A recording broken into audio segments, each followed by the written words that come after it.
ಈ ಅಯೋಧ್ಯೆಯಲ್ಲಿರುವಂತಹ ರಾಮ ಜನ್ಮಭೂಮಿ ಟ್ರಸ್ಟಿನ ಮುಖಾಂತರವಾಗಿ ನಿರ್ಮಾಣಗೊಂಡಂತಹ ರಾಮನ ಅಯೋಧ್ಯೆಯ ಮಂದಿರ ಯಾವುದಿದೆಯಾ ಇದಕ್ಕೆ ಶಿಲಾನ್ಯಾಸವನ್ನ ಮಾಡಿದ್ಯಾರು ಅಂತ ಹೇಳಿದ್ರೆ ನಮ್ಮ ದೇಶದ ಪ್ರಧಾನಮಂತ್ರಿ ಆಗಿರ್ತಕ್ಕಂಥ ನರೇಂದ್ರ ಮೋದಿ ಅವರು ಕೊಟ್ಟಂತ ದೇಣಿಗೆ ಇವತ್ತು ಏನಾಗ್ತಿದೆ ಅಂತ ಹೇಳುವುದನ್ನ ನಾವೆಲ್ಲರೂ ಕೂಡ ಪ್ರಶ್ನೆ ಮಾಡುವಲ್ಲಿ ನಾವು ಮುಂದಾಗಬೇಕು ಅಂತ ತಮ್ಮ ಮುಖಾಂತರವಾಗಿ ವಿನಂತಿಯನ್ನು ಮಾಡ್ತೇನೆ. ಇನ್ನು ಮುಂದೆ ಈ ಒಂದು ಪತ್ರಿಕಾಗೋಷ್ಠಿಗೆ ಆಗಮಿಸಿರ್ತಕ್ಕಂಥ ದೃಶ್ಯ ಮಾಧ್ಯಮ ಮತ್ತು ಪತ್ರಿಕಾ ಮಾಧ್ಯಮದ ಎಲ್ಲ ಮಿತ್ರರನ್ನು ಸ್ವಾಗತಿಸಿಕೊಂಡು ಉಳ್ಳಾಲ ಬ್ಲಾಕ್ ಕಾಂಗ್ರೆಸ್ನ ಅಧ್ಯಕ್ಷರಾಗಿರ್ತಕ್ಕಂಥ ಶ್ರೀ ರಮೇಶ್ ಶೆಟ್ಟಿ ಬೋಳರನ್ನು ಕೂಡ ಆತ್ಮೀಯವಾಗಿ ಸ್ವಾಗತಿಸ್ತಾ ಇದ್ದೇನೆ.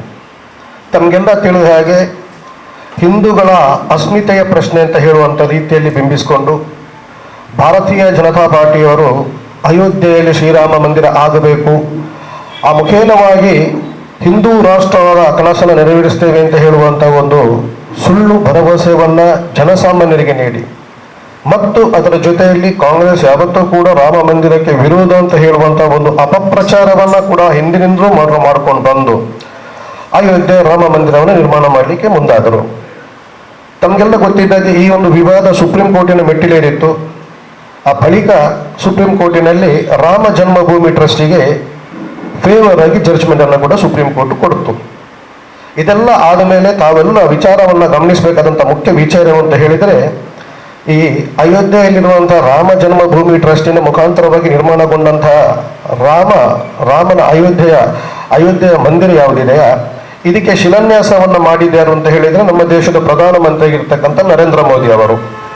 ಇದರ ಪ್ರಾಣ ಪ್ರತಿಷ್ಠೆಯನ್ನು ಮಾಡಿದ್ಯಾರು ಅಂತ ಹೇಳಿದ್ರೆ ಮೋದಿ ಅವರು. ಇದರ ಧ್ವಜಾರೋಹಣವನ್ನ ಮಾಡಿದ್ಯಾರು ಅಂತ ಹೇಳಿದ್ರೆ ನರೇಂದ್ರ ಮೋದಿ ಅವರು. ಈ RTI ವ್ಯಾಪ್ತಿಗೆ ಬಾರದ ರೀತಿಯಲ್ಲಿ ಅಯೋಧ್ಯೆ ರಾಮ ಮಂದಿರದ ಟ್ರಸ್ಟ್ ಅನ್ನ ಮಾಡಿದ್ರೆ ನರೇಂದ್ರ ಮೋದಿ ಅವರು. ಈ ಟ್ರಸ್ಟ್ಗಳ ನೇಮಕಾತಿಯಲ್ಲಿ ಯಾರನ್ನ ಟ್ರಸ್ಟ್ಗಳಾಗಿ ನೇಮಕ ಮಾಡಬೇಕು ಅಂತ ಕೂಡ ಸೂಚಿಸಿದ್ದು ನರೇಂದ್ರ ಮೋದಿ ಅವರು.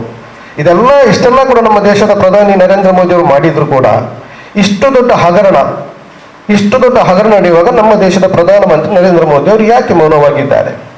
ಅವರ ಜೀವನದಲ್ಲಂತೂ ಪ್ರೆಸ್ ಮೀಟ್ ಅನ್ನು ಕರೆದು ಪತ್ರಿಕಾಗೋಷ್ಠಿ ನಡೆಸಿದ ಇತಿಹಾಸವೇ ಇಲ್ಲ, ಅದು ಬಿಡಿ.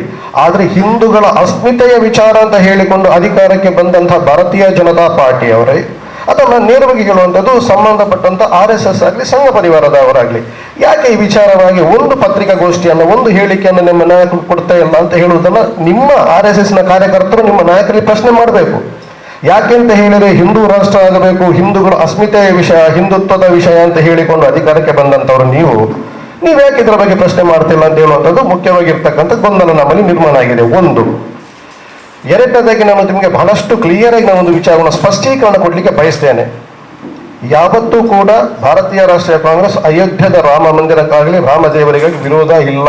ಇದನ್ನು ನೀವು ಕರೆಕ್ಟಾಗಿ ಅರ್ಥ ಮಾಡಿಕೊಡ್ಬೇಕು. ನಾನು ಯಾಕೆ ಮಾತನ್ನು ಹೇಳ್ತೇನೆ ಅಂತ ಹೇಳಿದ್ರೆ, ಪ್ರಜಾಪ್ರಭುತ್ವದಲ್ಲಿ ನಾವು ಭರವಸೆಯನ್ನು ಇಟ್ಕೊಂಡವರು, ಡೆಮೋಕ್ರಸಿಯಲ್ಲಿ ಭರವಸೆಯನ್ನು ಇಟ್ಕೊಂಡು ಈ ದೇಶದ ಸಂವಿಧಾನಕ್ಕೆ ನಾವು ಗೌರವ ಮತ್ತು ಭರವಸೆಯನ್ನು ಇಟ್ಕೊಂಡವರು ಆದುದರಿಂದ ಈ ಪ್ರಕರಣ ಕೋರ್ಟಲ್ಲಿ ಇದೆ. ಹಾಗಾಗಿ ಕೋರ್ಟಿನ ತೀರ್ಪನ್ನು ನಾವು ಸ್ವಾಗತ ಮಾಡ್ತೇವೆ ಅಂತ ಹೇಳಿದೆ ಹೊರತಾಗಿ ನಾವು ಯಾವತ್ತೂ ವಿರೋಧವನ್ನ ಮಾಡಲಿಲ್ಲ.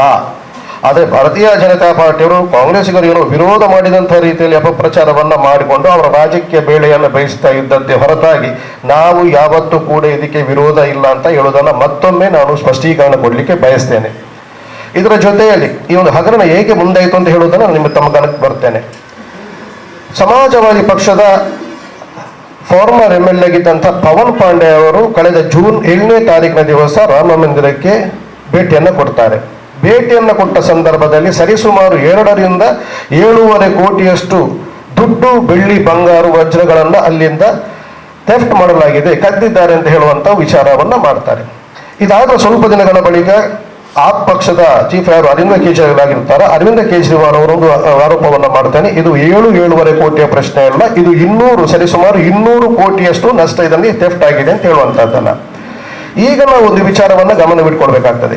ಇಷ್ಟೆಲ್ಲ ಹೋರಾಟ ಮಾಡಿ ನ್ಯಾಯಕ್ಕೆ ಸಿಕ್ಕಂತ ದೇವಸ್ಥಾನದ ಒಂದು ಸೆಕ್ಯೂರಿಟಿ ಯಾವ ರೀತಿಯಲ್ಲಿ ಇರ್ತದೆ, ಅದರ ಒಂದು ನಾವು ಸೆಕ್ಯೂರಿಟಿಯ ಸಿಸ್ಟಮ್ ಯಾವ ರೀತಿಯಲ್ಲಿ ಇರ್ತದೆ, ಎಷ್ಟೆಲ್ಲ CC ಕ್ಯಾಮರಾಗಳಿದ್ರು, ಎಷ್ಟೆಲ್ಲ ಅದಕ್ಕೆ ಸೆಕ್ಯೂರಿಟಿಯನ್ನು ನೀಡಲಾಗ್ತಿದ್ರು ಕೂಡ ಇಷ್ಟು ದೊಡ್ಡ ಮೊತ್ತದ ಹಗರಣ ನೀಡಲಿಕ್ಕೆ ಹೇಗೆ ಸಾಧ್ಯ ಅಂತ ನಾವು ಪ್ರಶ್ನೆಯನ್ನ ಮಾಡಿದಾಗ ಇದನ್ನ ನಾವು ತನಿಖೆಗೆ ಹೋಗ್ಬೇಕಾಗ್ತದೆ. ನೋಡಿ, ನಾನು ಮತ್ತೊಂದು ವಿಚಾರವನ್ನು ಗಮನಕ್ಕೆ ತರಲಿಕ್ಕೆ ಇಷ್ಟಪಡ್ತೇನೆ. SIT ಅವರು ತನಿಖೆಯನ್ನು ಮುಂದುವರಿಸಕ್ಕಿಂತ ಮುಂಚೆ ಅಲ್ಲಿ ಆದಂತ ಹಗರಣವನ್ನ ಬಿಂಬಿಸಿಕೊಂಡು ಇಂಟರ್ನಲ್ ಆಡಿಟಿಂಗ್ ನಡೀತದೆ. ಇಂಟರ್ನಲ್ ಆಡಿಟಿಂಗ್ ನಡೆದ ಸಂದರ್ಭದಲ್ಲಿ ಲೆಕ್ಕ ಸರಿಯಾಗಿ ಸಿಕ್ಕದ ಹೊತ್ತಿಗೆ FIR ಮಾಡಬೇಕಿತ್ತು. ರಾಮ ಜನ್ಮಭೂಮಿಯ ಟ್ರಸ್ಟಿಗಳು ಇಂಟರ್ನಲ್ ಆಡಿಟ್ ಅಲ್ಲಿ ವೇರಿಯೇಷನ್ಸ್ ಬಂದಿದೆ, ದುಡ್ಡು ಏನಾಗಿದೆ ಅಂತ ಹೇಳುವಂತ ವಿಚಾರವನ್ನ ಅವತ್ತೇ ಒಂದು ಫಾರ್ಮಲ್ FIR ಮಾಡಿಕೊಂಡು ಲೋಕಲ್ ಜ್ಯುರಿಸ್ಡಿಕ್ಷನ್ ಪೊಲೀಸಲ್ಲಿ ಕಂಪ್ಲೇಂಟ್ ಕೊಟ್ಕೊಂಡು ಮಾಡಬೇಕಿತ್ತು. ಬಟ್ ಅದನ್ನು ಮಾಡಲಿಲ್ಲ. ಇದು ಮೊದಲೇ ನಮಗೆ ಸಂದೇಹ ಬರ್ಲಿಕ್ಕೆ, ನಮಗೆಲ್ಲರಿಗೆ ಡೌಟ್ ಬರ್ಲಿಕ್ಕೆ ಬರುವಂತ ವಿಚಾರ ಇದು. ಯಾಕೆ ಟ್ರಸ್ಟಿಗಳು ಟ್ರಸ್ಟ್ ಅವರು ಯಾಕೆ ಕಂಪ್ಲೇಂಟ್ ಅನ್ನು ಕೊಡ್ಲಿಲ್ಲ ಅಂತ ಹೇಳುವಂತದ್ದು. ಈ ತನಿಖೆಯಲ್ಲಿ ನಮಗೆ ಹೊರಗೆ ಬಂದಂತ ವಿಚಾರ ಏನು ಅಂತ ಹೇಳಿದ್ರೆ, ಈ ಟ್ರಸ್ಟ್ ಅಲ್ಲಿ ಇದ್ದಂತ ಚಂಪತ್ ಪಾಂಡೆ ಅಂತ ಜನರಲ್ ಸೆಕ್ರೆಟರಿ, ಬಹುಶಃ ವಿಶ್ವ ಹಿಂದೂ ಪರಿಷತ್ತಿನ ಅಂತಾರಾಷ್ಟ್ರೀಯ ಮಟ್ಟದ ಉಪಾಧ್ಯಕ್ಷರಾಗಿರ್ತಕ್ಕಂಥ ಚಂಪತ್ ಪಾಂಡೆ ಅವರ ಡ್ರೈವರ್. ಈ ಚಂಪತ್ ಪಾಂಡೆ ಇದೇ ಟ್ರಸ್ಟ್ ಅಲ್ಲಿ ಕೂಡ ಒಬ್ರು ಜನರಲ್ ಸೆಕ್ರೆಟರಿ ಕೆಲಸ ಕಾರ್ಯನಿರ್ವಹಿಸಿದವರು, ಇತ್ತೀಚೆಗೆ ರಾಜೀನಾಮೆಯನ್ನು ಕೊಟ್ಟರು. ಇವರ ಡ್ರೈವರ್ ಟಿಂಟು ಅಂತ ಹೇಳುವಂತವ್ರು, ಇವನ ಬಳಿ ಒಂದು ಸಾಮಾನ್ಯ ಆಟೋ ಡ್ರೈವರ್ ಆಗಿದ್ದಂತ ಟಿನ್ನು ಅಲಿಯಾಸ್ ಯಾದವರು, ಈ ಮನುಷ್ಯ ಒಬ್ಬ ಸಾಮಾನ್ಯ ಆಟೋ ಡ್ರೈವರ್ ಆಗಿದ್ದುಕೊಂಡು ಅದ ನಂತರದಲ್ಲಿ ಇವರ ಡ್ರೈವರ್ ಆಗಿ ಕೆಲಸಕ್ಕೆ ಸೇರಿದ ನಂತರ ಇವತ್ತು ಅಯೋಧ್ಯೆ ಏರ್ಪೋರ್ಟ್ ರೋಡಿನಲ್ಲಿ 70 ಕೊಠಡಿಗಳನ್ನು ಹೊಂದಿರತಕ್ಕಂಥ ಹಾಸ್ಟೆಲ್ ಅನ್ನು ಹೊಂದಿದ್ದಾನೆ. ಟೊಯೋಟಾ ಫಾರ್ಚುನರ್ ಕಾರ್ ಇದೆ. ಸರಿಸುಮಾರು 1.5 ಕೋಟಿಗಿಂತ ಹೆಚ್ಚು ಅವನಲ್ಲಿ ಆಸ್ತಿ ಬಂದಿದೆ. ಎಲ್ಲಿಂದ ಬಂತು? ಇದರ ಬಗ್ಗೆ ತನಿಖೆಯನ್ನ ಮಾಡಬೇಕಾದ್ರೆ ನಮಗೆ ತೀವ್ರವಾಗಿ ಗೊತ್ತಾಗ್ತದೆ ಇದರಲ್ಲಿ ಟ್ರಸ್ಟಿಗಳು ಕೂಡ ಶಾಮೀಲಾಗಿದ್ದಾರೆ ಅಂತ ಹೇಳುವಂತದ್ದನ್ನ ನಾನು ಹಾಗೆ ತಮ್ಮ ಗಮನಕ್ಕೆ ತಂದೆ. ಸೆಕ್ಯೂರಿಟಿ ರೀಸನ್ಸ್ ಹೇಗಿರ್ಬೋದು? ಯಾಕೆಂತ ಹೇಳಿದ್ರೆ ಸಾಮಾನ್ಯ ದೇವಸ್ಥಾನ ಅಲ್ಲ, ಇಷ್ಟೆಲ್ಲ ವಿವಾದಗಳನ್ನ ಹೊಂದಿದ್ದುಕೊಂಡು ಸುಪ್ರೀಂ ಕೋರ್ಟಿನ ಮೆಟ್ಟಿಲೇರಿದಂತ ಒಂದು ಕ್ಷೇತ್ರ, ಒಂದು ಧಾರ್ಮಿಕ ಬಿಂದು ಕೇಂದ್ರ ಆಗಿದ್ದಂತ ಶ್ರೀರಾಮ ಮಂದಿರದಲ್ಲಿ, ಅಯೋಧ್ಯೆ ರಾಮ ಮಂದಿರದಲ್ಲಿ ಸೆಕ್ಯೂರಿಟಿ ಯಾವ ಲೆವೆಲ್ ಇರಬಹುದು? ಇಷ್ಟೆಲ್ಲ ಸೆಕ್ಯೂರಿಟಿಯನ್ನು ಇದ್ದುಕೊಂಡು ಅದರ ಒಂದು ಸ್ವಲ್ಪ ನಾವು ಮುಂದಕ್ಕೆ ಹೋದ್ರೆ ಸ್ಟೇಟ್ ಬ್ಯಾಂಕ್ ಆಫ್ ಇಂಡಿಯಾವರಿಗೆ ಇದರ ಉಸ್ತುವಾರಿಯನ್ನ ಕೊಡ್ತಾರೆ. ನಮ್ಮ ದೇಶದ ಅತಿ ದೊಡ್ಡ ಸಹಕಾರಿ ಬ್ಯಾಂಕ್ ಸ್ಟೇಟ್ ಬ್ಯಾಂಕ್ ಆಫ್ ಇಂಡಿಯಾವರಿಗೆ ಇದರ ಕಂಪ್ಲೀಟ್ ಮುತುವರ್ಜಿಯನ್ನು ವಹಿಸಿಕೊಡ್ತಾರೆ, ಹಣದ ಟ್ರಾನ್ಸಾಕ್ಷನ್ ಬಗ್ಗೆ ನೋಡ್ಲಿಕ್ಕೆ. ಸ್ಟೇಟ್ ಬ್ಯಾಂಕ್ ಆಫ್ ಇಂಡಿಯಾ ಅವರು ಟ್ರಸ್ಟಿಗೆ ಕೇಳದೆ, ಟ್ರಸ್ಟ್ ಹತ್ರ ಯಾವುದೇ ವಿಚಾರ ವಿನಿಮಯ ಮಾಡದೆ ಏಕಾಏಕಿಯಾಗಿ ಅಲ್ಲಿನ ಒಂದು ಲೋಕಲ್ ಏಜೆನ್ಸಿ ಅವರಿಗೆ ಹೇಗೆ ಕೊಟ್ಟರು? ಹಣವನ್ನು ಕಲೆಕ್ಷನ್ ಮಾಡಿ ಅದನ್ನು ಬ್ಯಾಂಕಿಗೆ ಹಾಕುವಂತ ವ್ಯವಸ್ಥೆಯನ್ನ ಏಕಾಏಕಿ ಟ್ರಸ್ಟ್ ಅವರ ಗಮನಕ್ಕೆ ತರದೆ ಕೊಟ್ಟದ್ದು ಹೇಗೆ? ಒಂದು ವೇಳೆ ಟ್ರಸ್ಟ್ ಅವರ ಗಮನಕ್ಕೆ ತಂದಿದ್ರು ಕೂಡ ಟ್ರಸ್ಟ್ ಅವರು ಅದನ್ನ ಏಕಾಏಕಿ ಮೀಟಿಂಗ್ ಅಲ್ಲಿ ಇಡದೆ ರೆಸೊಲ್ಯೂಷನ್ ಪಾಸ್ ಮಾಡದೆ ಹೇಗೆ ಕೊಟ್ಟರು ಹೇಳಿದ್ರೆ ಏಜೆನ್ಸಿ ಅವ್ರ ಇನ್ವಾಲ್ವ್ಮೆಂಟ್ ಆಯ್ತು, ಟ್ರಸ್ಟ್ ಅವರ ಇನ್ವಾಲ್ವ್ಮೆಂಟ್ ಕೂಡ ಇಲ್ಲಿ ನಮಗೆ ಕ್ಲಿಯರ್ ಆಗಿ ಗೊತ್ತಾಗ್ತದೆ, ಗೋಚರಕ್ಕೆ ಬರ್ತಾ ಇದೆ. ಸೊ ಇದನ್ನು ನಾವು ನೋಡಿದಾಗ ನಮ್ಮನ್ನ ಬೇಡಿ ಬಿಜೆಪಿ ಭಾರತೀಯ ಜನತಾ ಪಾರ್ಟಿಯ ಅಲ್ಲಿ ಫಾರ್ಮರ್ MP ಹತ್ರ ಕೇಳುವಾಗ, ಬ್ರಿಜ್ ಭೂಷಣ್ ಅವ್ರ ಹತ್ರ ಕೇಳುವಾಗ ಅವರು ಹೇಳ್ತಾರೆ ಇದರ ಬಗ್ಗೆ ನಾನು ಹೇಳಿಕೆಯನ್ನು ಕೊಟ್ಟರೆ ನನಗೆ ಫ್ಯೂಚರ್ ಅಲ್ಲಿ ತೊಂದರೆ ಇದೆ ಅಂತ ಹೇಳುವಂತದ್ದು.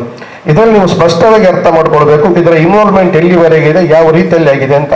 ಮತ್ತೊಂದು ತಮಗೆ ಕನ್ಫ್ಯೂಷನ್ ಇರ್ಬೋದು, ಇಷ್ಟೆಲ್ಲ CC ಕ್ಯಾಮರಾ ಇರುವಂತ ಜಾಗದಲ್ಲಿ, ಇಷ್ಟೆಲ್ಲ ಸೆಕ್ಯೂರಿಟಿ ಇರುವ ಜಾಗದಲ್ಲಿ ಹೇಗೆ ಈ ಕಳ್ಳತನ ಆಯ್ತು ಅಂತ ಹೇಳಿ.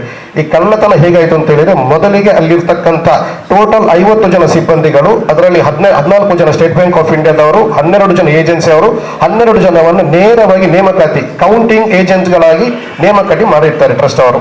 ಈ ಏಜೆಂಟ್ಗಳು ಏನ್ ಮಾಡ್ತಾರೆ ಅಂತ ಹೇಳಿದ್ರೆ, ಅಲ್ಲಿದ್ದಂತ ಬೆಳ್ಳಿ ಚಿನ್ನದ ಹಣಗಳನ್ನ ಕೊಂಡೋಗಿ ಟಾಯ್ಲೆಟ್ ಅಲ್ಲಿ ಅಡಗಿಸಿರ್ತಾರೆ. ಟಾಯ್ಲೆಟ್ ಅಲ್ಲಿ ಅಡಗಿಸಿಟ್ಟು ಕೆಲಸ ಮುಗಿಸಿ ಹೋಗುವಂತ ಸಮಯದಲ್ಲಿ ಡಿಸ್ಪೋಸ್ ಅನ್ನ ಬೇರೆ ಬೇರೆ ಅವರು ಪಾಲು ಮಾಡಿ ಅದನ್ನು ಹೊರಗೆ ತರುವಂತ ಪರಿಸ್ಥಿತಿ ಆಗ್ತದೆ. ಹಾಗಾದ್ರೆ ಅಲ್ಲಿ ಸೆಕ್ಯೂರಿಟಿ ಏಜೆನ್ಸಿ ಅವರು ಹೊರಗೆ ಆಗಲಿ ಒಳಗೆ ಬರೋದಾಗಲಿ ಇವರು ಚೆಕ್ ಮಾಡೋದಿಲ್ವಾ? ಇವರ ಚೆಕಿಂಗ್ ಸೆಕ್ಯೂರಿಟಿ ಸಿಸ್ಟಮ್ ಎಷ್ಟು ವೀಕ್ ಇದೆ ಅಂತ ಹೇಳೋದನ್ನು ನೀವು ಅರ್ಥ ಮಾಡ್ಕೊಳ್ಬೇಕು. ವಿಶ್ವಗುರು ಅಂತ ಮಾತಿಗೆ ಹೇಳುವಂತ ಈ ಬಿಜೆಪಿ ಅಂತ ಕೇಳುತ್ತೇನೆ, ಒಂದು ಮಂದಿರವನ್ನು ನಿಮ್ಮಿಂದ ಕಾಪಾಡ್ಲಿಕ್ಕೆ ಆಗಲಿಲ್ಲ, ನೀವು ದೇಶವನ್ನ ಎಷ್ಟರ ಮಟ್ಟಿಗೆ ಕಾಪಾಡ್ಲಿಕ್ಕೆ ಸಾಧ್ಯ ಇದೆ ಅಂತ ಹೇಳೋದನ್ನು ಇವತ್ತು ನಾವು ಜನಸಾಮಾನ್ಯ ಅರ್ಥ ಮಾಡ್ಬೇಕಾಗ್ತದೆ. ಒಂದು ಎರಡನೇದ ಏನಾಗ್ತದೆ ಅಂತ ಹೇಳಿದ್ರೆ, ಸ್ಟೇಟ್ ಬ್ಯಾಂಕ್ ಆಫ್ ಇಂಡಿಯಾ ಏಜೆಂಟ್ಸ್ಗಳು ಯಾರಿರ್ತಾರ ಅವರು ಬಂದು ಬಂಡಲ್ಗಳನ್ನ ಲೆಕ್ಕ ಮಾಡ್ತಾರೆ. ಉದಾಹರಣೆಗೆ 500 ರೂಪಾಯಿ ಮೌಲ್ಯದ ಬಂಡಲ್ಗಳಿದ್ರೆ 10, 20, 50, 100 ಬಂಡಲ್ಗಳಿದ್ರೆ ಈ ಬಂಡಲ್ಗಳನ್ನ ಮಾತ್ರ ಲೆಕ್ಕ ಮಾಡಿ ಇದನ್ನ ಬ್ಯಾಂಕಿಗೆ ಸಾಗಿಸುವಂತ ಕೆಲಸವನ್ನ ಸ್ಟೇಟ್ ಬ್ಯಾಂಕ್ ಆಫ್ ಇಂಡಿಯಾದವರು ಮಾಡ್ತಾರೆ.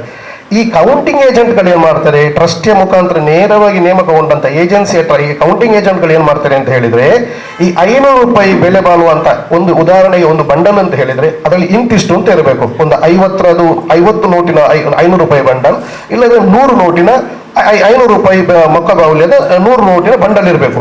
ಇವರು ಏನ್ ಮಾಡ್ತಾರೆ ಅಂತ ಹೇಳಿದ್ರೆ, ಈ ಬಂಡಲ್ಗಳಲ್ಲಿ ಹೆಚ್ಚು ನೋಟ್ಗಳನ್ನ ಆಡ್ ಮಾಡಿ ಇರ್ತಾರೆ. ಒಂದೊಂದು ಬಂಡಲಲ್ಲಿ 100ನ ಜಾಗಕ್ಕೆ 120, 130, 50ರ ಬಂಡಲಲ್ಲಿ 60, 70 ನೋಟ್ಗಳನ್ನ ಬಂಡಲ್ ಮಾಡಿಟ್ಕೊಂಡು ದೇವಸ್ಥಾನದಿಂದ ಬ್ಯಾಂಕಿಗೆ ಹೋಗುವ ಮಧ್ಯದಲ್ಲಿ ಈ ಎಕ್ಸ್ಟ್ರಾ ನೋಟ್ಗಳನ್ನ ತೆಗಿತಾ ಇದ್ದದ್ದು.